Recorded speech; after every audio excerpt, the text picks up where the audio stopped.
hi everybody, most of whom I've been talking to for the last 10 minutes anyway, but anyway, hi. So I'm Laura Soman. I'm a project manager at Foolproof, and I'll be sort of taking us on this journey this evening, introducing you to the people you need to be introduced to and all of that good stuff. I want to start with just a few practicalities. So can you just please make sure that you're on mute throughout the session, unless you are the person speaking at that time, just so we can all clearly hear the speakers, and so the recording that's happening is super clear. Brings me on to my next point, which is we're all being recorded. So just worth bearing that in mind if you want to ask a sensitive question later, let's say, or maybe if you would prefer to not show your face on camera. And questions. So if you can post any questions that you have in the Zoom chat, and we'll get to them at the very end of both talks rather than sort of touching on them throughout.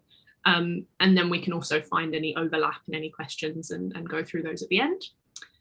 So tonight you'll be hearing from two outstanding speakers. The first is Don McIntyre, who's design director at DHI design team at the Innovation School, which is part of the Glasgow School of Art. Do you want to say hi, Don? First rule, disobeyed there, came off mute. Yeah, hello everyone. It's a real pleasure to be here, and thank you to Charlotte and to Laura for setting this up. I'm really excited. Thank you, Don. And our second speaker will be John Sunart, who's a principal service designer here at Foolproof. Do you want to say hi, John?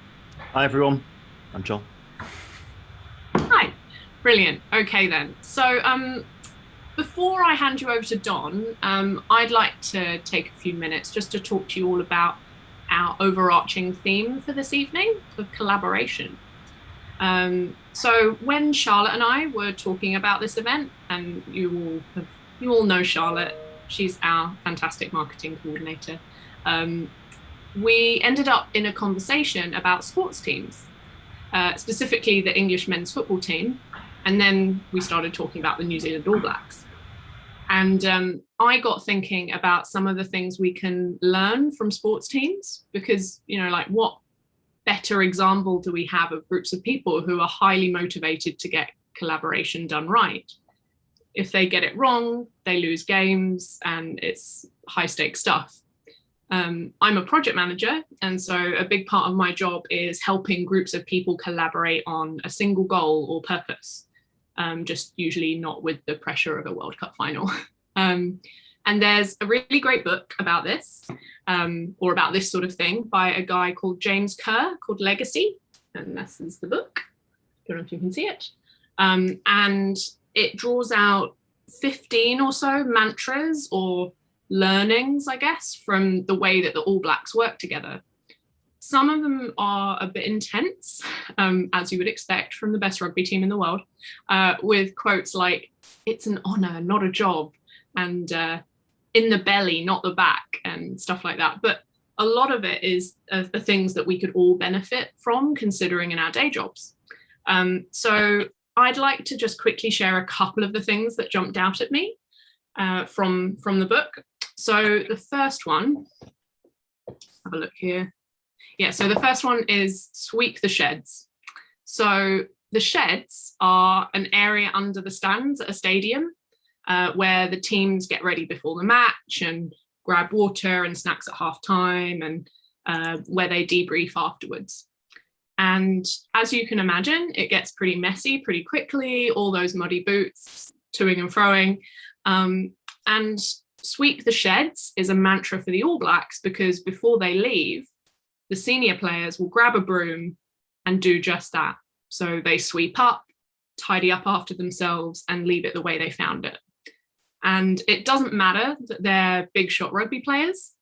They've created a culture where no one is too big for the small jobs. And something I find challenging and a bit off-putting when I'm working as part of a team is if there's someone who's in charge and perhaps their job title is several rungs above mine, and there's like an expectation that they won't do something such as writing the meeting minutes because that's a job for a junior. Perhaps you've hosted a fantastic event like this one, but in person. And at the end of the night, like, who's clearing away the chairs and wiping down the tables? Is it everybody getting stuck in? Is it the management team?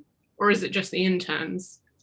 And this attitude that no one's too big for the small jobs can lead to excellence, because no one is put into a box. So everyone's able to contribute freely without thinking, oh, I know my place, I'm junior, big ideas are for the senior people in the room. We want to avoid that and avoid missing out on fantastic contributions. And my take on this fantastic culture that the All Blacks have created, I think it stems from a broader culture I noticed when I was living and working in New Zealand. If you haven't guessed from me fangirling over the All Blacks, I am from there originally. But yeah, there's still an informal class system there, and it has faults for sure, but it's got some distinct differences to the UK class system. So in New Zealand, if anyone gives off the energy that they think they're all that, or like they're too good to do certain things, I think you're much more likely to get shot down or called out for it. So not in a super serious way, but maybe someone will make a joke about it, like, oh, you think you're too good to do that, do you? Sort of thing. Or yeah, they'd make a joke about it. And ultimately, I think the people that I see in the community who have the most respect are people who are humble rather than just successful. Whereas in the UK, I feel like there's a bit more scope to get away with being too big for the small jobs. Like, it's socially acceptable as long as you're not too obvious about it. And I realize this is quite generalized. So here is my caveat that not every British person is the same, and nor is every Kiwi, but there are certainly cultural differences. And I learned a lot about working as part of a team from growing up as a Kiwi. And that leads into the next point, actually, which is know yourself, be authentic, or keep it real.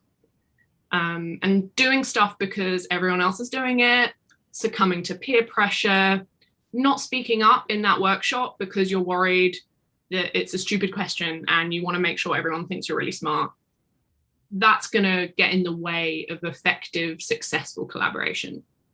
And I'd like to make clear that I think the responsibility for this one is shared. So as individuals, we need to work on ourselves, but leaders have a responsibility to create an environment that encourages people to be themselves. And a big part of that is fostering safe conflict, honesty, and integrity. If a team's honest with each other, collaboration is easier. And conflict at work or at home or anywhere really can be scary, but it doesn't have to be. And actually, I think it's really important that we learn to navigate it at work, because we can't avoid it as much as we might want to.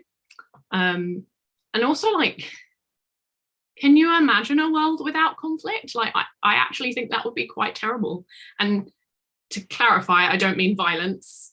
Love a world without violence, can't wait. But I mean disagreement. So we're all human. And if we're working on things that we really care about, we need to learn how to navigate sharing our authentic feelings while remaining open to debate and not shutting others down. And I mentioned earlier, some of the advice from this book sounded a bit extreme, in the belly, not the back. But actually, that's a sentiment which is really applicable to collaboration and teamwork. So Gilbert Enoka, who was a mental skills coach for the All Blacks before he became like their manager, I'm going to read you a quote from him.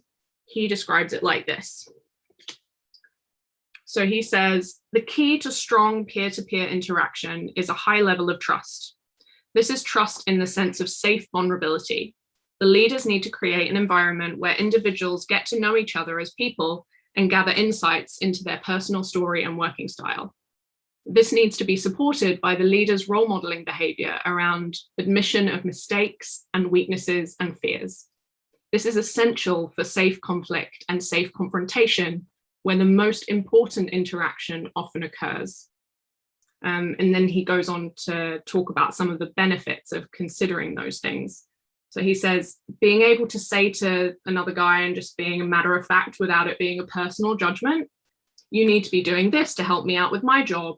Or equally, what can I do that helps you with your job? If you're able to do that, I think you've got a good team. And being able to work from a safe place of trust, it's incredibly valuable. So the All Blacks never need to look behind them before they throw the ball, because they always know the other man will be there. And I feel like that's the end game for successful collaboration. Such a well-oiled machine that you move as one and you're trusting each other, so it feels safe to take risks. So I could talk about the All Blacks all night, but I will stop there so I can introduce you to our first speaker of the night, Don. So as I mentioned earlier, Don currently heads up the School of Innovation at Glasgow School of Art. He's a multidisciplinary designer of 20 years and most recently worked on Scotland's much more successful answer to track and trace. And tonight he's going to share practical learnings and considerations for teams wanting to work effectively while distributed. Good way, Don. So most of that was right, Laura. It was close enough. It was close enough. It's lovely to meet you all. It's good to be here. So what I'm going to do first of all, just as I launch into things in earnest, beyond thinking about conflict and teamwork, of which you'll certainly see a wee bit of both in Glasgow over Friday night, I'm sure, is just to make sure that my screen sharing is working okay, because if something's going to go wrong, it's going to be now in terms of screen sharing. So let's just bear with me for a second. We have road tested this, but that's not to say it's going to be plain sailing second time round. Let's give it a go. Are you seeing what I'm seeing? It should be a picture of John and I. That'll be good. So yes, that is John and I. I don't know if you can see us there. So John, who's was a student of mine many moons ago, and John and I have worked together many times in terms of, and it's at the point you make there, Laura, about trust. I hope that we have that. We had it certainly while we were working together. And you're absolutely right in your intro there in terms of those qualities and attributes and parts of humanity that we took so much for granted were thrown into the kind of exit stage left in March 2020. So what I'm going to talk to you about today really is the various things that I do, and I'll talk about that in a minute. How Miro came to be a tool for navigating through that process. And I'll use examples of projects to do that, and I'll talk a little bit about, as the tide goes out on this, what will be left? How do we work in the future? What is there a hybrid mechanism that retains the best of working digitally and interactively with the fundamental human qualities that we as human beings need to derive meaning from each other, which we do implicitly without really sometimes even recognizing it. So yes, I'm Don McIntyre. I'm design director within the Innovation School at Glasgow School of Art, rather than the whole Innovation School. But I head up the design component of the Digital Health and Care Innovation Centre. The DHI is affectionately known. Is one of 8 innovation centres in Scotland, established, you can see I'm reading this here, I should have learned this, established as a national asset to leverage the power of Scottish innovation. We always have had that up here, and it's an interesting story for another day, but as it's become increasingly impossible to live in major cities, expensive cities like London, Scotland's retaining more of its talent, and that's going to be interesting in the post-COVID world, how that manifests itself. So what we aim to do is to bring together academics, technologists, designers, to look at solving problems in healthcare, of which Scotland has a well-publicised litany of those. I also work as a consultant with a number of companies. I have done for years across media, television, sport, various bits and pieces, but fundamentally performing the same role, which is design-driven technology or technology-driven or person-centred technology design, essentially. So there's John and I. I'm going to come back to John a little bit later. So Clayton Christensen, who's an economist, talked about building ships at sea, and there was never a greater need to build our ships at sea than March last year, where we were all working in a particular way, weren't we? In terms of how we went about our professional activities as designers, as technologists. Then all of a sudden we had to find a different way of doing that. And we had to find it pretty much overnight. Everybody was thrown in at the same time, but we had to find a mechanism through which we could perform the same tasks and elicit the same output and move towards some kind of common goals. And we as the DHI were tasked with the Scottish Government at the same time, perhaps rather obviously, of finding a solution to how the public would notify the government as to their health in relation to COVID. This is how the DHI is essentially set up. We're sitting at the centre of a number of innovation models: service innovation, commercial innovation, technical innovation. So there's a blurred line between those, and we work with academia, public sector, SME, corporates. Some of you may be familiar with the German school, who I worked with for a little while, called the Fraunhofer Institute, who do something very similar. It's essentially action-based research. We are obviously not for profit, so what we can do is we can expose the innovation and output back to the public at large. So we sit at that concentric area of interest between academia, civic life and industry. So that's essentially the model, and around the side of that we built what we call the simulation and demonstration environment, which is a mechanism that allows third-party technology companies like Apple, who we're working with just now, to come in and plug in their information. So what you'll conceivably be able to do is to provide a greater, a more insightful picture of your health by combining statutory and non-statutory healthcare information, i.e. your Fitbit information with your standard healthcare record. So the type of projects that we work on look at what we call shifting the balance of care between something which is more to do with treatment and post-event care to prevention and independent living. So running projects that help people live more sustainable, healthy lives at home, rather than be dependent on the healthcare service. And equally, we're involved in projects which prevent people from getting to hospital in the first place. And that's known as, it's become a well-trodden term, flattening the curve. So we want to flatten the curve in the centre of healthcare, as opposed to, so it allows people to care for themselves within their communities and within their families. So we've run a litany of projects over the last few years, many of which are now fully deployed across the 14 or 15 healthcare bodies in Scotland.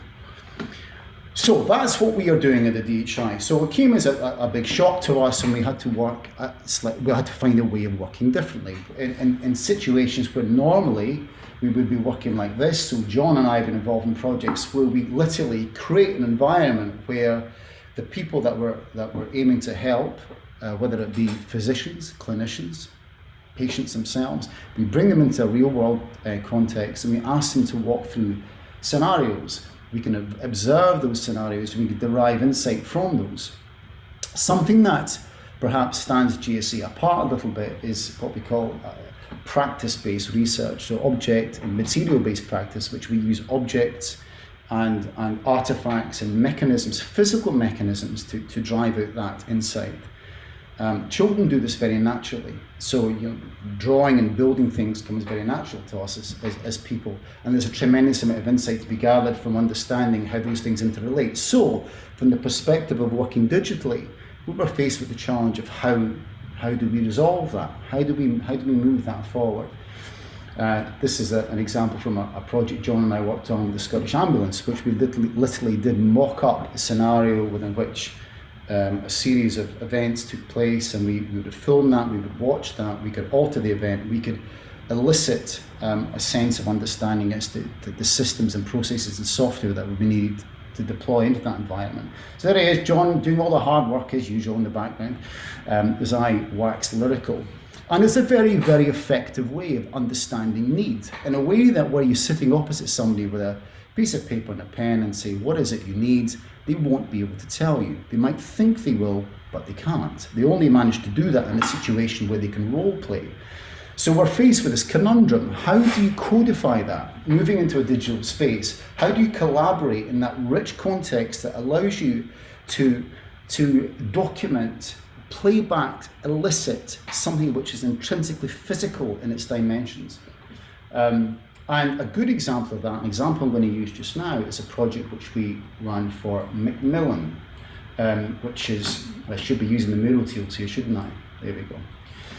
So this is it's taken me a while to get to a Miro example, but here we are. So one of the projects which is fascinating that we're running with Macmillan and Abertay is around about decision support. So Macmillan, I'm sure you know who they are, they're all over the UK, and care workers who are with Macmillan will visit people who are at a variety of stages in their cancer journey and will help those individuals and their families make decisions around about their care and where to access care. And that's a tremendously stressful situation, both for the people involved, the people suffering, the families, but also for the care workers who are moving between 5 or 6 of these appointments over a given day and having to take a deep breath each time and go back into a scenario which is very stressful. And the stress is, I suppose, particularly acute when you're having to make decisions. What Glasgow Health Body have made available is cancer data in relation to millions of people, I think this is related to breast cancer, over Glasgow, that they, as a university of a specialism in AI, have interrogated to support decision making. So, i.e., if you're a particular demographic suffering from a particular type of cancer, what do you have available to you in your area that has been proven to be effective? And so all that information was made available to us. And I'm going to show you this little map here, little video, because I think it's fascinating how all these different informational nodes come together. So this is the back end of what you're seeing, which we embedded into Miro in a workshop, which I'll explain in a second.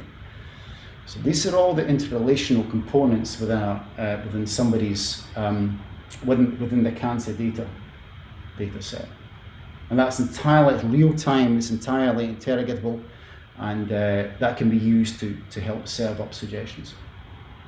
Anyway, underneath here, what you're seeing here is a result of a workshop that when we got and we gathered together the various care workers who were working at Macmillan and asked them to mind map some of the issues and concerns they had when they were going out to visit various people suffering from cancer in various different areas.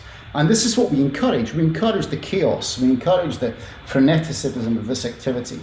And right after that workshop, COVID hit, and we had to find a different way of bringing those people back together in a shared context and deriving meaning from this.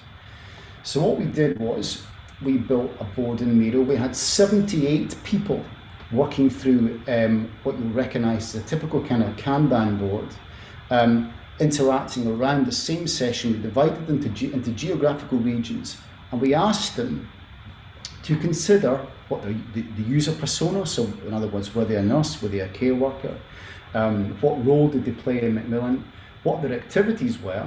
This is the first time they'd seen anything like this, any kind of structure they weren't from, any kind of software engineering background at all. But the logic behind the structure of this format was sensical to them. What tasks they would be undertaking.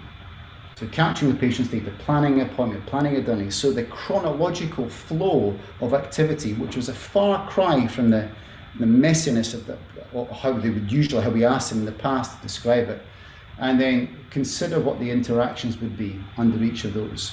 And we did this in Miro, I think this was April last year, April 2020, with people who are very unfamiliar with Miro, partially unfamiliar with using any interactive tool at all, and we asked them to consider what the flow was, and having been introduced to the technology, consider, and this is what the purple elements are, consider where the decision support AI could help them in their jobs.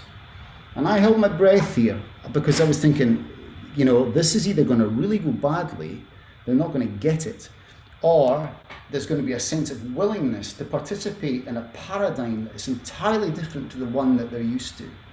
And they completely got it. And there were there was such a sense of, and you touched on this before, Laura, there was such a sense of overwhelming positivity around it, finding a solution in a context and a paradigm that was entirely foreign to them, that groundswell of optimism and positivity helped them negotiate a paradigm that was entirely strange. And built, to all intents and purposes, it's a Kanban board. So they had seen the technology, they had seen the AI, they understood what we were trying to get from them, and then them, not us that was driving the session, came up with some suggestions as to what decision support, peer-to-peer support, how directories might be used. Alice is a mechanism for social care in Scotland, how those different resources could be patched together in a system, and that is now being put into production. Okay, so that was done in week 2 or 3 of using Miro.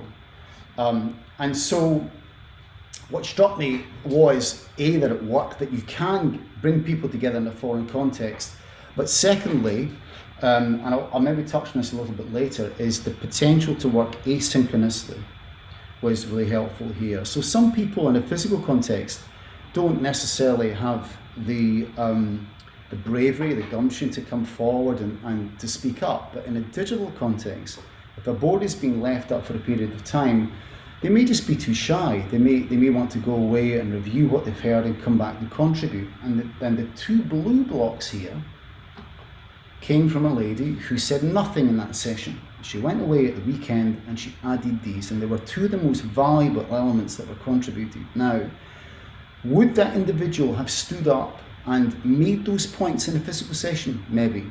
We'll never know. But the point is that what Miro provided in an asynchronous context was the opportunity to digest what was going on, to understand what was being asked of her and of the team, to reflect on that and come back and enrich the output.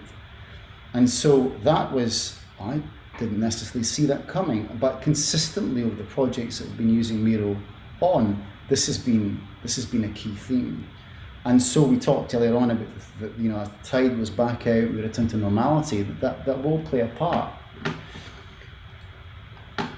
So after the storm, so what do I mean by that? I kind of just touched on it there. So once this is all over, which it kind of, we're getting there, aren't we? It's kind of finishing, but what have we been left with?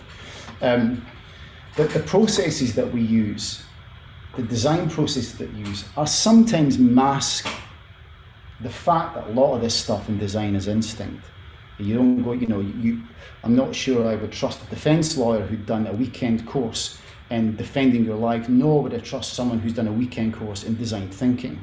You do learn that stuff over a period of time. You go through a process of trial and error, testing yourself, prosecuting the extent to which you've got the right idea. However, it is chronological. Of course it is. What you're seeing at the top here is what GSA teach, what John was taught in terms of the service design process. I don't know if you remember that, John. It's a long time ago, even for you. And at the bottom here is how we've abstracted a version of that for use in the DHI. So there is a no shit Sherlock aspect to it. However, it is useful as a scaffolding against which to align activities, and I'll come to that later, because what we've been trying to do, what I've been trying to do, is to consider how certain Miro roles, tasks, and functionality can be aligned under certain vertical components there. But this, at the end of the day, is what it's all about. We're a professor at GSA, I think taught John, certainly taught me, called Professor Norman McNally, and he talked about what design and creativity actually is. And it's in addition to it being the pursuit of realization of intent, it's all about change. If you do it right, it can change the situation you're in, it can change you, it can change products, it can change services. And there's various facets that we can cascade out from the center. And on looking at this fairly recently, I thought, Miro can support all of these components one way or the other. Sometimes there's a blended element between 2 or 3, but fundamentally the ability to visualize, to see, to motivate, to making things tangible, to making things knowing, this is the best version at my ripe old age I have seen of codifying the value components to creative thinking. So it's turning that process on its side. And I thought, in using Miro, we managed to do that with a lot of these things. Because this is how we started using Miro for the care home assessment tool. The care home assessment tool in Scotland was a precursor to the test and trace tool. So there was a need, as you will all remember, when COVID first bit, it was to consider how, in an awful kind of Aldous Huxley kind of way, work out who was most at risk and how we help those individuals. And care homes, certainly in Scotland, was considered to be a really high-risk area. So that, alongside paramedics and clinical staff, obviously, we underwent a process of thinking how would we develop, or how would we, in some cases, redevelop applications that could be used in care home. And it was like a Jackson Pollock painting. You know, everybody was getting wired in and making their ideas known, and that was great. That's an important thing. And this is one of the early boards we had when we started to think, again, there was 40, 50, 60 people involved, all collaborating at the same time here. And it was all a little bit hectic. Over the next 3 or 4 months, or even weeks, we started to get a style. We started to use Miro to develop and codify mechanisms of meaning, which we didn't have before. Because the mechanisms and paradigms we had for meaning before were born of an offline context, not an online context. Okay, so that's really important. We started to realize that there was a way of presenting knowledge and information in a way which was contextually appropriate, because we were all in Miro and we all knew the subject matter. And this, and each project we did, looking down my hundreds of Miro boards now, it's like a record collection. You know, it kind of becomes more, hopefully more astute, or something more. Is that right? Maybe not in my case. As you get older and as you listen to more music, it becomes richer in terms of its influences, because you've listened to other things, and your understanding of context becomes more acute. And that's what's happened in Miro, to the extent that we can open up a board like this, and people who've not used Miro before get it. They kind of get what it is that we're trying to do. However, and maybe now is not the time for this, it's certainly a conversation. What I tried to teach to John at one stage was that no process in the world will substitute for knowing when enough insight is enough. Okay? When you reach that precipice point of understanding enough insight, moving from design research to design practice, which in John's case he was very good at. And that's what Miro is also very good at, by virtue of the fact that it's digital. It allows you to make decisions quite quickly. Because design is a wee bit more like this. This is Charles Ames. This is Charles Ames, the furniture architect, various other things. He was good at a lot of stuff. This is his design process. This is how I think it works. You don't really know what the hell's going on half the time. But through conversations and discussions and honesty and trust, Laurie, you mentioned this before, sticking stuff on walls, building stuff, making things, that human or interaction, trying stuff out as early as possible, you kind of muddle through. And somewhere down that line, somebody goes, stop. Unfortunately, commercial world, it's usually when you run out of money, but nevertheless, the instinct in a roundabout design process, if I'll go all the way back here, this is all very fluffy and nice, but someone's got to call a red flag here and say, what is it that we're building? And Miro, in a digital format, was actually good for that. Because the digital binary nature of the format made it possible in a collaborative context to say stop. And so we went from this kind of thinking into, and I had to get sign off to show you all this today. So this is essentially how Scotland, that's not an exaggeration to say, how we distilled down the clinical apps and the track and trace system in Scotland. This diagram, or a version like this, is in Nicola Sturgeon's paper that she took to Parliament and said, this is what we are building. And that is not an exaggeration to say that started off people tearing their hair out and swearing at each other, which comes easy to Glaswegians. But over the passage of time, numerous arguments, making decisions, we got to this. Okay, there was broken eggs, there was blood on the wall, didn't matter.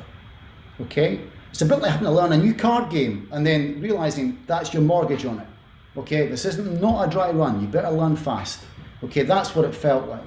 So we had ambulance drivers, clinicians, paramedics, everybody was wiring in here, but there was that sense of community around problem solving that got us there.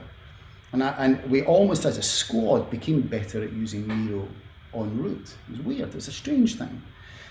Nevertheless, that's what we've put together. So right at the centre here, you've got a national digital platform. Differs slightly in England. We don't have a CHI number in England. In Scotland, we've got what's called a CHI number, which is Community Health Index number, which allows us to associate you with data in a different way than you can in England. No better, no worse. He says offline, no better, no worse. But there is just a different way of doing that up here between the 14 and 15 health boards. My point being that we got to this in about 2.5 months. My colleagues got to this in 2.5 months, which was biblical in terms of the people that were involved with a new tool. The tool, so this kind of was crafted and was the fires from which how we use Miro was born. And finally, in this vein, we got, again, I know I'm probably preaching to the choir, I know certainly I am with John, but one of the adages from Agile, which reigns true from this, is the sooner you can get down to something which feels real, the better. The sooner you get down to something you can play with and has a degree of interactive tangibility to it, the more authentic and legitimate and vigorous your feedback will be. There is comfort in ambiguity. There's comfort at staying at 20,000 feet. Or it can be, we've all worked with clients who, it needs to look good. It needs to do, if we can drop down to a level of abstraction that successfully elicits opinion, then design becomes more acute and targeted. And that's what wireframes do when you realize you can't fit all that text into that space you'd hoped. So what we've tried, and again, I'm bringing to you as a group, the way that I work now, and we work now, that I perhaps wouldn't have in an offline context, is to try and get to that digital environment collaboratively as soon as we possibly can, even if it's wrong, even if you know that 20% of it is not quite right yet, because it doesn't matter, because you'll be able to analyze 80% at a level of detail that you wouldn't have been able to before. Does that make sense? Yeah? Okay. I've done that one, haven't I? And finally, and the risk of pissing Miro off, we also we use other tools alongside Miro, like we use Framer to take those wireframes into an interactive context, and maybe sometime in the future there'll be an integration between the two, and so we can almost build things now in real time. Okay, so even in the software world, the low code, no code environment that we're in, this was where we're getting towards that point anyway, but it's almost possible now. In fact, it is possible now to work with a partner or a client and begin to push together a potential solution to a problem they have.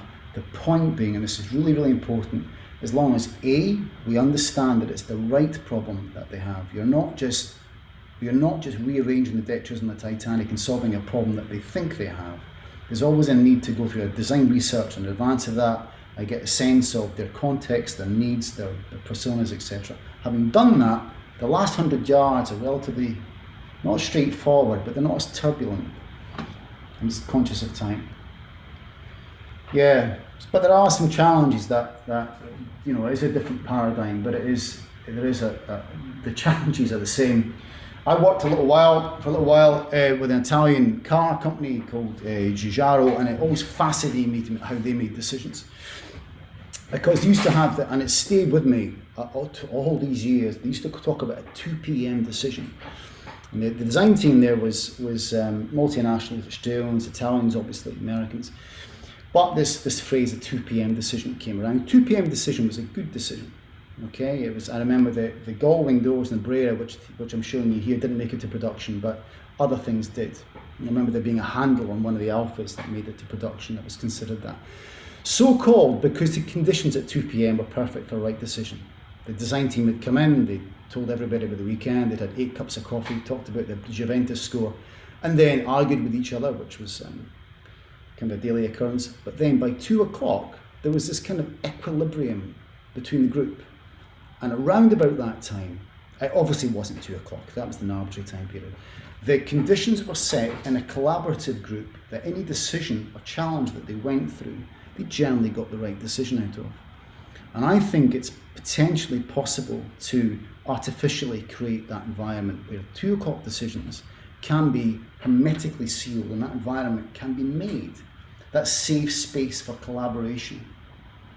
Okay, and that's where design brings value. It's creating not necessarily the outcome, but the space and the environment within which the outcome can be born. It's not a role to paint on solutions. It's our role as designers to facilitate an environment with which that outcome is most likely to happen. By bringing together people who wouldn't normally work with each other, who wouldn't normally have conversations. Again, Laura, it's like I read your script. You wouldn't normally get together to share, to debate, to disagree, to draw, to make things. That good decisions happen very rarely. Good products happen very rarely to individuals. They tend to happen as a group. The gull-wing door here, for example, didn't make it. I think that must have been somebody's 12 o'clock decision. Okay. God, have I done that already? See, Miro. God, what a package. Right. 3C. I'm down here. So one of the tools that we use, and again, John will be familiar with this, to support that decision making is six-hat thinking, which is a tool that's used in the offline environment that migrates quite nicely to the online environment. Has anybody heard of John, you're discounted from this question. Has anybody heard of six-hat thinking before? No. Okay. Conceived by Edward de Bono, made famous by IDEO and these kind of organizations. So what happens is, it can be run one of two ways. Faced with a decision or a debate, you adopt a persona, one of 6 personas. You either adopt that persona as a group or as an individual. And I've seen situations, and John, that's the last reference, John, I've seen situations where a hat is handed round of different colours. Goes down like a lead balloon in Glasgow, but I have seen it work. It might go down well in Brighton, John, didn't work in Glasgow then. But there is, each the hat characterises a particular type of decision making. So blue tends to be the manager. The red is passion, white is objectivity, yellow is hope and optimism, black is caution. You can see what I'm getting at there. So it allows you to walk through a decision or a challenge by taking on the characteristics of a particular type of person. You can either do it, as I say, as a group or an individual, and it's highly effective. This is for Alba TV. I did a project in branding with BBC Alba, who are looking at how you would introduce Gaelic to different parts of the UK and Europe and further afield. So they were considering in terms of broadcasting media, how should they approach that? We worked through that as a group, taking on these 6 hats. Another example, I'll get through these, I'm really conscious of time, is Dautocracy. Again, show of hands if anybody's heard of Dautocracy before. Yes, John. Okay, Dautocracy is the clues in the name, at least the reference to democracy, is that this was, again, BBC Alba, looking at a long-term goal they have, working back through a series of outcomes and outputs and activities, which is a really effective way of structuring decision making. And so moving away from the abstract level of what do we want the outcome to be, but then thinking beyond that, what would the output from that outcome be? How would it manifest itself? And what would the activities be? And in Miro, this works really nicely. You can set the boards up. We had 5 or 6 boards, divided the group into as many, just equally. You can see the names at the bottom here. And then in terms of the activities to look at, they were given a dot each. We're given 5 dots each. So there we go, 5 dots. And then in order to determine which of the activities to analyse in more detail, they get 3 votes and we can move these across here. And that's all happening in real time. So people can see each other's opinion and voting structure, and that provokes decisions and discussions, and it's great. And this is something which worked offline and actually probably works better online, because you can see it all happening in front of you. And it's fun, it's provocative, and it's very effective. Last one in this trial, I think, was, again, I think we picked one particular theme to look at, which was content creators as a target audience for the media that they were producing, working through content channels and formats. So how would that content be produced and what format? So getting right into the nitty-gritty over a 2-hour session of what would need to be produced as part of this rebrand. what was great about this was we used Miro's image finding tool to embellish and to breathe a bit of character into some of the ideas. And this was really well received, probably a bit too well received actually. People become a bit image crazy, but you're beginning to build up a sense of style tiles there. So these are two tools, these are 2 or 3 mechanisms which worked well offline. 6-act thinking, Dautocracy, and using the tools in Miro to work through a series of cascading decision points. But what we're still missing from that is this. We're still not getting a sense thereof from those contexts of reading a room in a way that you would do with your 2 o'clock decision, of how people felt, of that humanity that's part of that. I'm not sure we've quite cracked that yet. Okay, Charlotte, how am I doing for time? Yeah, Mile over, right? a little bit over, but Right, okay, I'll speed up. Okay. yeah. Right, so down to the nitty gritty as to what didn't, what would I change, what would I suggest, far be it from me to suggest that, right? So old dog, that's me, new tricks, which I was trying to pick up. One of the, and people in this session may have found the same thing. One of the mistakes I made early on was to assume that I could build a Miro board, I could share that Miro board with everybody, and it would all go perfectly. What I neglected to take into account, at least at first, was how long it takes to become accustomed, even bearing in mind the shallow learning curve with some of the rudimentary functionality areas of Miro.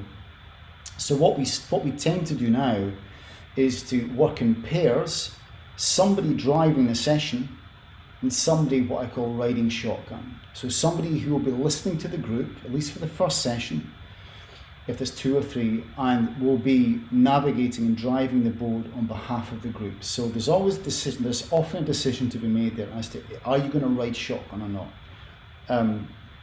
Second or third time in, people become accustomed, I think, to, depending on the nature of the group, of what they're looking at, what they're expected to do, and the context of Miro. Icebreakers are I stole this, I think, unashamedly from one of the Miro YouTube videos. Where are you, where do you live? This was an agency, an NHS agency in down south. The very act of selecting a sticky note, putting on somewhere where you live, and writing your name, that holy trinity of functionality is enough in some ways to it allows you to do everything you might need to do. The other thing I do is what's worked well in the past is 30 circles of change, which is to put up a few circles and have people draw on those circles. And again, it's an ideal tool which works really well, and it's migrated over nicely from Miro. What I'm going to do is maybe just jump. Yeah, I mean, so the tagging feature I think is really unused. This is for a Microsoft 365 rollout project we did with another NHS body, which was to look through was to develop with that group a service model blueprint and ask them to consider, the people involved to consider which particular 365 tools are relevant at the time. And then we are able to search for those tools and we'll embellish, and in terms of handing that over to a development team, that was really useful. What I'm going to do, bearing in mind the time that we've got, is just jump onto the bottom layer here. And I've called this steal some spectrums for reasons that will become clear, hopefully. Yeah, so when the television was invented, the story goes, the myth at least, that it was used for essentially reading out plays. Nobody actually used television for its full potential, for actually using the Z depth of the screen, and that's kind of what we started off doing with Miro. We didn't make use of the full gamut of possibilities there, but I think we're getting past that now, and I think it's important that we kind of move past that as a group. And design innovation, which have been spoken about today, it really relies on an ability to extend thinking beyond 2 dimensions and start to think in 3 dimensions. And what we do at GSA and the DHI is to use tools and artifacts to enrich and bring to life a problem-solving context that I spoke about earlier on. So rather than just discussing with each other and writing notes, create an environment which is 3-dimensional and artifactually based, and that migrates nicely over to Miro in terms of the types of tools that have been made available, increasingly so, and are being used.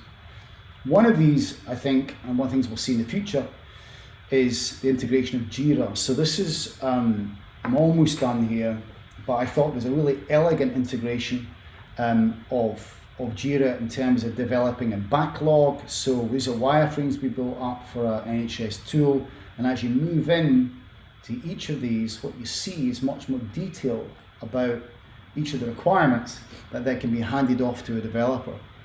And that movement of something which is a little bit capturing more abstract notions into something which can be taken by a developer and used as a product backlog is fabulous. And you can do that obviously all in one board. I'll talk a little bit about design ops here, which is just using design across not just the design department, but what I've started to do is to look at the innovation cycle that we use at the DHI and look at the typical fundamental components that make up that creative process I mentioned earlier, some of the tools that you would associate with each of those tasks, and then what can Miro do now, and then what can Miro do next. So I was thinking, from the perspective of building personas and card sorting and Kanban, Miro could do all that pretty effectively now. It requires a little bit of customization sometimes, but it does it well. I think the next version, and where I think, as I mentioned before, the tide going out, what could we potentially use Miro for that we can't do at the moment, to blend that with some kind of physical prototyping, the sketch, to use it in a way which is a little bit more analog, and to encourage participants to work in a way which is a little bit more risky, cultural probes, which is a way of understanding more about an audience by asking them to come back to you with some responses to how they lead their lives. All these things could make up is somewhere where I think Miro could be extending itself. And so finally, I suppose, well, to boil this down over a kind of overlong presentation, I guess, is kind of 11 points I've got here. So when you're running the sessions, in terms of collaborative sessions, it's really important, I think, to explain the process and to provide examples of what people are about to do, to communicate in advance that they are going to be using Miro and a link to the board. So don't just drop it on them. So you get a sense, allow them to orientate with that environment. The ability to work asynchronously is arguably the most powerful tool, particularly because participants will become acquainted, hopefully, with that stage of what Miro is for, and to be able to feed into that is great. Blending disciplines, I mentioned that before, the research aspect, the practice aspect. Don't assume that people know the tool. I've got screens there. We've had problems in the past. Sometimes if I'm sharing my screen, people who don't know Miro might think that's their Miro screen. We have literally had that problem before. So that needs to be made clear. The shotgun and all I've mentioned. Sessions, everybody's got their own opinion on this. I tend to like to keep it to 2 hours, absolute maximum. Have a break, then run another 2 hours. Experiment, build your own tools rather than ones which are you're lifting out a box. Use a digital space, use that digital dry brush to drive consensus. That is definitely across the COP19 work, we've found that there's something about the digital environment that allows people greater comfort in coming to a decision, perhaps because it's binary, perhaps because it's digital. And finally, to experiment and to take risks. Keep an eye on what, I don't know if Miro is still around there, but the raft of content that even on YouTube that is posted is fantastic, and it's important to maintain a sense of where they are at any given point and what's available, because it's not going to go away. So that is almost my Magna Carta in terms of the key points I would take away from 16 months of using these things. And we've not got it right every time. By and large, I think that it's been a fantastic tool. People have taken to it in a way which I think is been remarkable, and it's down to its simplicity and ease of use, and I guess an overwhelming willingness to work together and positively collaborate. So I'm going to leave it there, other than just to say, I should have made this the big reveal. This was John in his earlier days, so I think he's going to talk next. So that was probably too long, Charlotte, but I give you a sense of the 4 or 5 key themes which I think I would draw upon as key examples. We'll let you off because that was really insightful. Wasn't it just? Yeah, learned so much there. Thank you, Don. You're welcome. Fantastic, thank you so much. Yeah, I've definitely learned a lot from that. I really like the idea of the 2 p.m. decision. I like that as a concept. Brilliant, thank you. So next up, we have John. So I introduced John Elliott, just to remind you that John is a principal service designer at Foolproof. He's especially interested in bringing clarity and direction to complex situations. He believes in structured, open, and honest collaboration as the best way to create value. And this evening, he's going to talk about workshops and how to get the most out of them moving out of lockdown. So I will hand over to John. Cool. I will take control of the screen share if I can find the right one. There we go. Cool. Yes, I have learned to shave and to get haircuts since Don's photographs. But yeah, so I'm a principal service designer at Foolproof.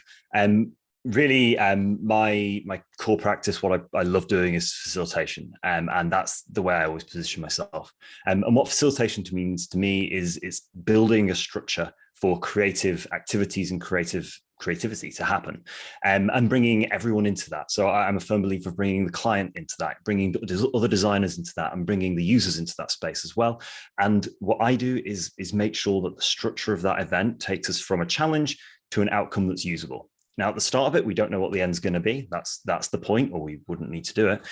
We'd be a business consultant. But what we do is allow that to happen and create that framework. And the framework is really important, because otherwise you're just stood on a stage talking at people.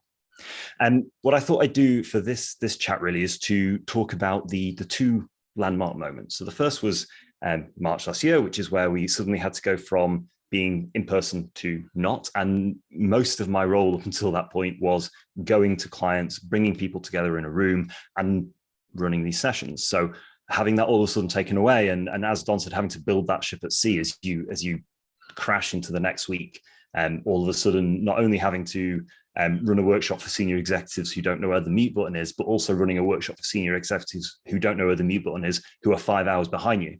And all of those realities suddenly colliding. The transitions I made and how they didn't work, and the things that I now do to answer those. And then finally, the next moment, which is going to be as we head back into whatever the future is, and making sure we don't learn, or we don't lose the learnings of the last 12 to 18 months. So we should start out with the mistakes and what I've learned from them, before we move into making our next mistakes. The first thing is, as I mentioned, I'm a facilitator. I think collaboration is everything.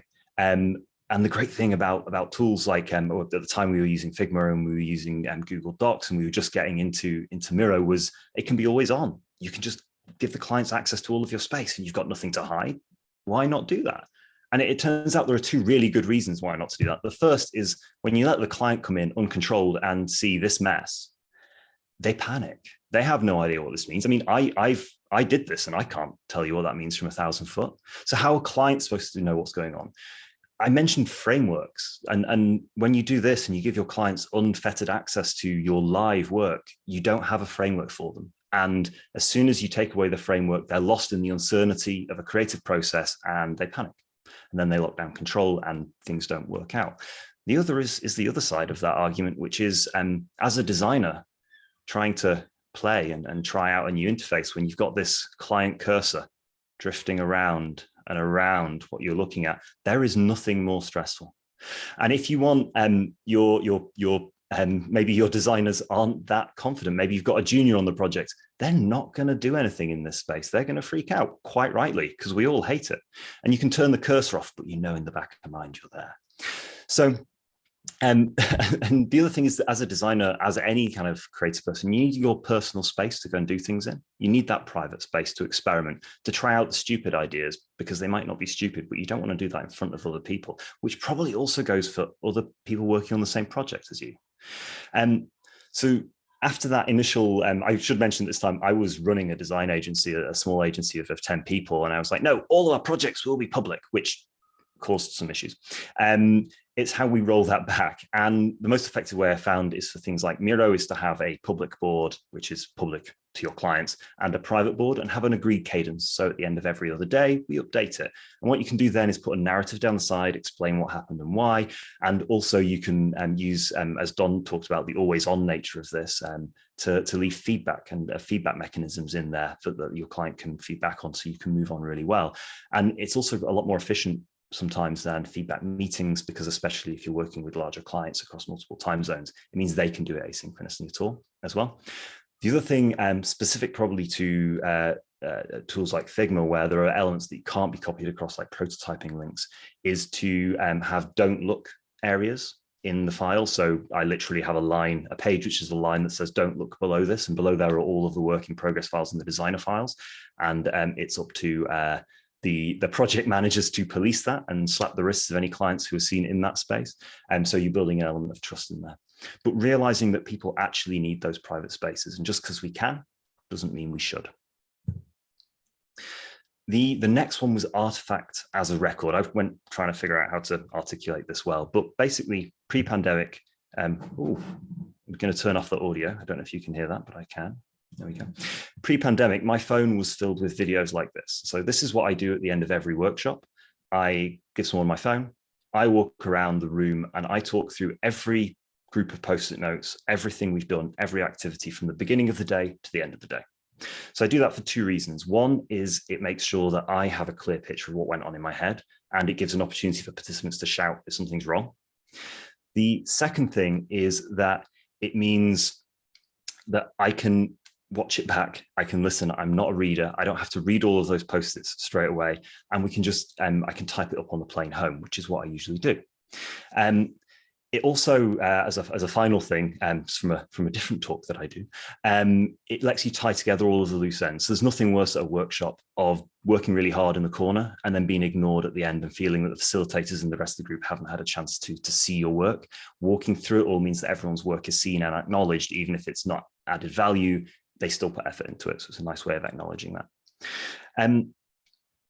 When we moved into COVID, and I didn't have these videos, I didn't have these Post-it notes on a wall that needed to be typed up, because we all know that most people's handwriting is absolutely illegible, and I'm dyslexic, so you definitely can't read mine. I designed my Miro boards, my workshops, which are nicely formatted and everything was written, and you come down to a conclusion at the end. And I started to use that as the workshop report. There's the artifact, there's the board, you've got it, you were there. And maybe because maybe you put the recording in there as well. The thing is, that's not a report, that's not an analysis of what went on. Without your layer of interpretation and your layer of information on there, it's not shareable by the client to other stakeholders. And it's also back to that initial thing, there's no framework for understanding, it's impossible to understand. So now I've learned that you always still need to do those underlying processes, like creating workshop reports, like writing things out and putting your level of interpretation onto things. Stepping away from workshops briefly, these are more broad cultural things that I've seen happen, which we're now moving away from. And the first thing is, being remote gives people the perception of more efficiency. And the thing is that efficiency in design isn't always the best thing. In fact, efficiency in many things, if it means we can do things faster, isn't always the best thing. And the biggest thing of this is that my diary started to look like this, which is just that way, which is just horrible. It's absolutely impossible to work in that. There was a really good blog post that I read, which I've tried to find a source for and can't, but it talks about management time, which is half-hour blocks, and production time, which is half-day blocks. And you can't be creative. You can't create output in less than half a day, but we still automatically divide the day into these half-hour blocks with no gaps in between them. So the things I've started to do to stop myself not having this space is a test that I run in my head for every meeting, which is a travel test. So if we were in an in-person world, would I travel for this? So an hour meeting with a client, okay, I'd probably travel half an hour, 45 minutes across town to do that. Okay, I'll go to that. A half-hour meeting at 9 a.m. on a project I've not heard about and I've just been added into at the last minute. Is that really high priority if no one's got in touch with me? Would I travel to that? No, so maybe I won't go. The second issue that I think this has caused is a breakdown, to take it back to Laura's comment at the beginning, in trust. Because everyone is available and nominally, and everyone is in these meetings, the decision-making pyramid is broken. That kind of, I've forgotten the word, passing on the decision-making power down the pyramid has stopped. The person who the highest position, the highest paid person, whatever that is, all the decisions are thrown at them and it's taken as gospel, which removes the ability of those who are not in that position to own the work. It slows you down because no one will then make a decision without that person present. And it's really detrimental to the design experience. And I would believe to more broadly than design. The answer to that is contact reports. I mean, they don't get done. A recording of a meeting is not the audio recording, it's the 5 to 8 bullet points that get dropped into Slack with action points and names against them. That means that people don't have to be in those meetings. They're not going to miss things and the world can keep turning. And I think this is a chicken and egg. I think the reason that seems to have stopped is that no one has time to make them because the day is jam-packed like this, but the day is jam-packed like this because no one's making contact reports. So I think that really would benefit being solved. And these are broadly cultural, like these are not one person problems. And the other thing which fits in with the diary is this half-day block. So Don mentioned 2 hours for a workshop. I found that it's easier to get senior stakeholders into workshops now, but the maximum they'll give you is half a day. No one's going to give you a full day. And this false sense of efficiency means you try to cram down that one-day workshop into half a day, which is going to be a nightmare. But also, let's say you're going to do a half-day workshop. And let's say this is pre in the before times. It's going to start at 1:30, finish at 5:30. So that means that your client's going to finish their last meeting at 12:30, and they're going to get on the subway and they're going to sit there for a while. They're going to relax and they're going to pick up lunch at Pret. They're going to arrive a little bit early and you're going to sit and have a 10-minute chat with them. Maybe you had croissants and coffee and they're going to sit there and drink and they'll be relaxed in a state of mind for you to start at 1:30. Now at 1:29, that person jumps off their previous call, runs to the bathroom. They're already going to be 2 minutes late. They've not had lunch and they've not had a coffee. And then they're going to roll into your workshop. They also were probably writing an email in that last meeting, which they didn't finish. So now whilst you're doing your introductions, they're going to just be doing this in the corner, writing that email. We've lost that transition, which is so important. And that I think is something that there are ways of building it into your workshop around setting that initial 15 minutes. I've been in some workshops where people have said, is everyone here? Great. Go away, go for a walk, come back in half an hour. And leave your camera on so I can see that you're not at your desk, which I thought was a nice touch. There are ways of trying to build that in, but it eats up into that time, which should naturally be there. The final point that I have made mistakes on is this replicating the informal chats with the catch-up. So the informal chats for me are the things that happen when you walk past someone's desk and you go, oh, that's interesting. What's happening there? Or you kind of throw a question across the table and you have that moment of conversation. Everything now has to be formal. It has to be diarized, which I think is in part because everyone is now running by that diary. As a junior designer, I don't remember ever looking at my diary. I didn't even think I had one. I was just went where I was told when a project manager shouted at me or Don said, you're over here. Like that was kind of missing. And now everyone runs by that diary. So you put in your informal catch-up at 12, which is always when someone's deep in thought, someone else has popped to the loo, someone needs to finish this, something else gets put over the top of it because it's not a high priority meeting and it never happens. The best way I found of dealing with this now is that for every project team I'm in, I have an informal Slack chat, not a channel, just a chat, which is good mornings, which is GIFs, which is where you learn about the paddling pool that one of the other designers has just bought, and someone sends a photo of their dogs. But it's specifically the people who are working on that project to build that camaraderie and trust. And that's also the space where you can ping messages like, does anyone want to look at this right now? And a Zoom link, or has anyone got a thought on this? And it's about making that informal, genuinely informal, by creating a space for it and not putting meetings in the diary, allowing meetings to happen naturally and having those conversations in there with the expectation it can be 60 minutes, 60 seconds or 10 minutes or whatever. The other great thing about Zoom for those informal chats is on a few of them, I've ended up playing music into it, which is really nice to sit there and kind of play that music and just be in that studio space. Not all the time, not for everyone, but it can be really sweet in the moment. So those are some things where I've tried to apply my pre-pandemic thinking into a pandemic situation, messed up, but found the right way out. So let's talk about what we found in the last 12 months, which we want to take forward via Jeff Goldblum. So these are the things I'm really looking forward to bringing forward. The first is making thinking traceable. So I have a very strong opinion that design does not have enough rigor in it. Now, design is an art form. It's not a science. We sometimes ignore the findings of research. We sometimes ignore facts because our job is to make things, make revolutions, not just evolution. And sometimes you ignore what's going on, and that's fine because you have a reason for it. But I can think of too many examples from too many agencies that I've seen presented where the key thinking point or the key idea doesn't have a trace back to anything. It's disappeared. And that's not good. You know, we should be better than that. We should be able to justify what we're doing. And on a base level, a little bit of Don there, wherever he is, by repaying the favor, if I go through my phone, this is from a long time ago, you can see this is a card sort, and there's just a photo after photo after photo of the different orders those cards are in. I then went home, did some analysis on them, wrote up the analysis, and moved on. So coming into the pandemic, I did the same thing in Miro, collected the insights, and we grouped them, then we moved on. But what we can actually do with finding the right tool is things like link features through to how might we's, through to insights, then through to individual quotes, and then from that quote through to the actual interview, which someone can read and go back through and actually understand, why did we get to this point? Here is the chain of custody back to that first conversation. And there will be levels of abstraction, but having that link, I think, is incredibly valuable and stands you instead in the future. It's great for justifying decisions to clients, obviously, but it's also great for onboarding a new project manager or a new developer, because they get the right to see exactly where what they're working on has come from. And political view, as a creator of things, you are morally responsible for what you're putting into the world, whether you designed it or not. If you're creating it, you have a moral obligation there. This gives you the ability to track back and understand the decisions that were made right back to those initial quotes. It gives you the power to challenge things and the power to understand what's happening.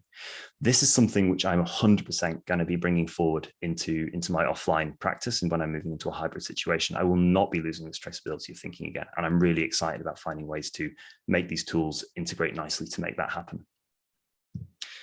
The next thing, which is probably somewhat controversial without too much of a caveat, is remote interviews. So I've probably run 150, 200 interviews over the last 12 months, 18 months, I suppose now, terrifyingly.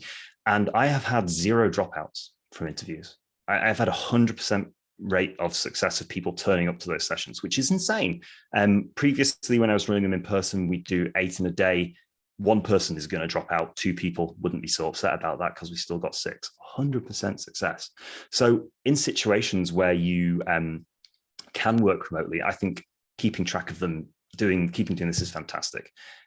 Now everyone can open Zoom or Teams or whatever. This is a huge bonus because we've got past that initial sticky moment. But there are huge advantages to doing remote interviews, which had never occurred to me before. Like it increases your reach. So not everyone has the budget to send you on ethnographic insight research where you go and live in someone's house for 2 days. But if you do an interview in someone's house, they can show you things on the camera. You can see that background. You get the context for them. You can see their cat. They can bring things in. It makes a huge difference to giving you a flavor for that person. It also means that if you are maybe an excuse, but a small studio up 4 flights of stairs without a lift, you don't have to screen out people with mobility issues. It means that you can actually test, if you're testing anything, people's own devices. So you're not going to walk into test a mobile app and you give them a nice shiny new iPhone, and actually they're running on an ancient Sony Xperia from 2012. They get to test it on their own device, and you see those challenges. You see them trying to type with clunky keyboards or cracked screens, and that's really important. That's an amazing insight that we've never really had. And you also have better geographical spread. You're not going to drag someone into the center of Shoreditch, in our case, when that's really an uncomfortable spot for them and is going to give them a lot of stress. That's really powerful. And so those, and as well as other benefits around observations and things, which are really sweet, and rebroadcasting your interviews more easily and things like that. But those are here to stay for me. They're not the be all and end all. There are situations where you don't want to do remote interviews, but where they offer a lot more scope than I think I anticipated they would. And the final point for me is the on-the-go war room. The war room was, for the first sort of 10 years of me working, the creme de la creme. Like, if you had the biggest project, you got the war room. You got your own meeting room for the duration of the project. How exciting is that? You can cover the walls in Post-it notes. And now everyone has a war room, which is really cool. So things started to fall down for the physical war room, I reckon, about 5 years ago, when people started to be hired remotely to be on a project, and therefore were excluded by these spaces. But now we can actually bring those together and have now we're used to using these tools. And I think a lot of this is down to the development in the last year. We know we can stick offline stuff in there. So in here, somewhere over there, there we go. You'll see drawings and doodles that have been happened offline and dropped in. You can see screen caps. You can see thoughts that we might come back to later, but not now. Reports. Everything going into one war room space, which anyone can access from anywhere. I don't know if the next space, I remember when we started putting innovation hubs in with big full wall touch screens. I don't know if those days are coming back to make these offline and online. But the idea that offline and online can merge in this way is really exciting, and definitely something that I think we need to capitalize on and keep going, and spaces for tools like Miro to really push forward in.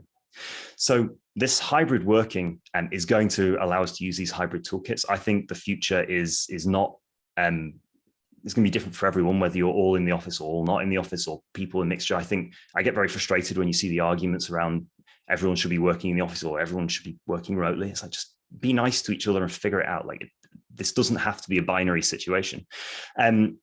I think for me, it's going to be working when I'm doing collaborative events and collaborative sessions in person with people, and the rest of the time using the tools that allow me to work online, I suppose. And how we blend those two is what we really need to focus on. So I think the temptation for people like me who learned the craft prior to the pandemic is going to be to start falling back into these ways of working which actually exclude remote workers.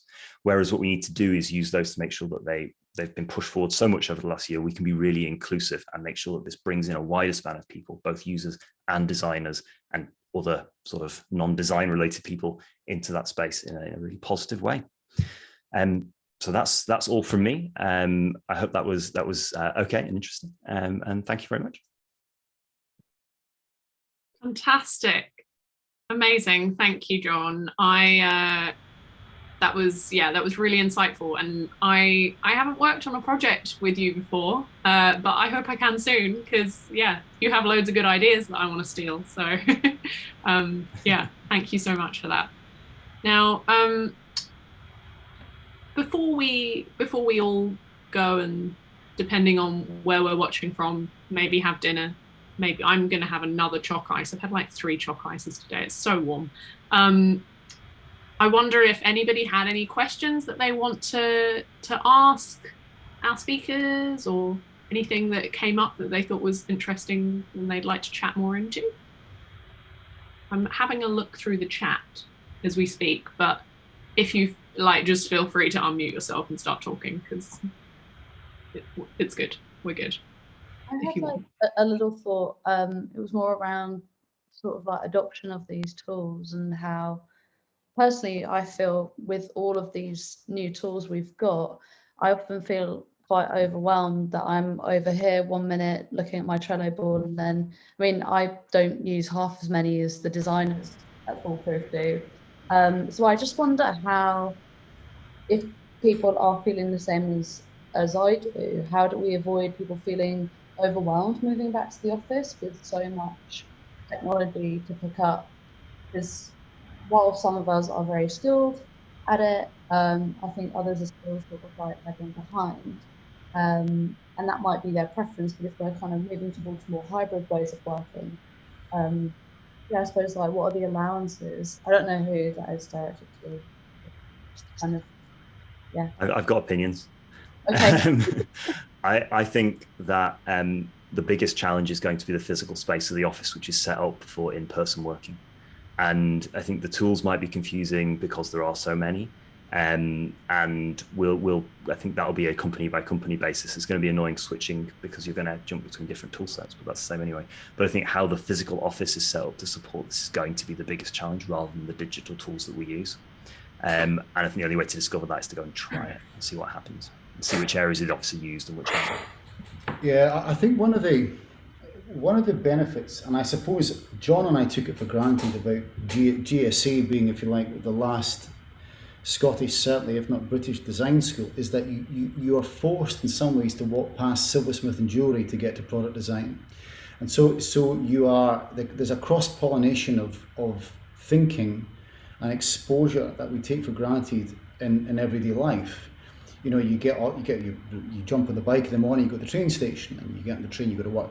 You're being stimulated in ways that informed and helped choreograph and craft your creative day. You're not getting that now. You know, so that is, and you know, the art school is an extreme example of how that is being that's curated to be that way. But life is like that. You know, we're forcing ourselves to walk around the block now, and I think we're yet to determine whether or not that has the extent to which that's adversely impacting our ability to come up with new ideas. And because we are not as stimulated, we're not being faced, you're not faced with as many external artifacts and objects and experiences as we once were. And I think that's the challenge, Charlotte. Yeah, I completely agree with that. I think you're right in saying as well, we haven't really kind of, with that only being like a year or so, we haven't really figured out what the disadvantages or advantages, like genuinely what those are just yet. But so they will become clear. And it seems that above all, it's been a really positive move in a lot of ways. Laura, you were just mentioning, and to John's point, like around reaching a much broader range of people, and that can only be a good thing. Yeah. Cool. Brilliant, thank you, Charlotte. Was there anything else that anybody was thinking about you want to talk about, Nicola? Yeah, I think there was one point that Don mentioned about this point to edit like more input later on because they might feel uncomfortable in front of everyone, and I think that's such a really interesting point around like remote working. I think I wouldn't see myself as that kind of person, but like everyone knows there are some people that's like I was running a remote book club and realized that there was always like this one person and she didn't like contribute at all. So I was like asking her, like before then I was like actually asking her, okay, what kind of topics does everyone want to talk about? And then she like sent me so many things of like things that she wants to touch on, but she never really felt like she could just go in and be part of the conversation with us. The whole thing, like bring it remotely or into this digital world of Miro, it really helps people to contribute in their ways. Yeah, it really does, Nicola. And there was an offline version of that which got me thinking about that and why I raised it today. John and I were working on a project years ago with a textile company in the borders of Scotland, and we were going through an innovation project which was, it covers a multitude of sins, really, doesn't it? But the whole idea, we bring it down a diagonal slice through the organisation, ranging from the board right through to people working on the looms. And we were trying to find ways of saving the company, essentially. It was a thinly veiled business rescue, design-driven rescue, really. And workshop, I'm making it up, workshop 3 of 8, a lady who worked there for 40-something years came up with an idea of saving the cast-offs from the textiles and selling those locally and repurposing them. And so we drilled into this idea. I think John was there at the time, and that became an idea. That made the company, and this has been recorded, isn't it? I think that made the company something like £320,000. That idea. Now, she was asked afterwards, why did you not speak up? And she said, because I was never given the opportunity to. I was never asked. No one ever asked me what my thoughts were here. And that is criminal, because people generally, if they're given an opportunity to be creative, will feel valued. If they feel valued, they will come up with a good idea. And that's always one of these things during your career. It stays you think, gosh, what a tremendous waste. So if there's an opportunity for a digital tool to help facilitate and amplify those individuals to be heard and to contribute, then if that is the only thing that comes out of this, which it won't be, then that would be more than adequate and really valuable, Nicola. So I 100% agree. She was fantastic. That was Margaret, and we did an exercise where you had to bring a photo of your hero, and she turned up with she's with a naked photo of Vivienne Westwood from a photo shoot, which was just amazing as her hero. I loved it. I love this woman already. She sounds great. Yeah, she was a tour de force, I seem to remember. Yeah, that's fantastic. And yeah, I suppose sometimes thinking about, giving everybody a voice, and it can have a reputation for being a bit sort of fluffy, but even if we put that aside, I disagree with that anyway. But how many millions of pounds, how many millions of dollars are companies missing out on because they're not giving people the opportunity to feel like they can, share their knowledge? Yeah, I mean, the other aspect is never judge a book by its cover. I remember doing a session with one of the NHS cohorts, and the lady was probably conservatively at late 60s. And I was running a session with her and her team. I thought, gosh, this is going to be a tough shift. But she, with her grandchildren, was so familiar with digital tools that in many ways was more astute and quicker than those in their 30s and 40s. So I thought, note to self, never judge a book by its cover. I had no right to make that assumption, because she was, if anything, she was so enthusiastic and she had no inhibitions at all about the digital tools. And I thought, and that will increasingly be the case. That as we getting any younger, that the ability to take risks and use digital tools will become commonplace. No, it's a very good point. We should, but it happens to the best of us. Sometimes we'll catch ourselves, but as long as we catch ourselves, that's the main thing. Absolutely.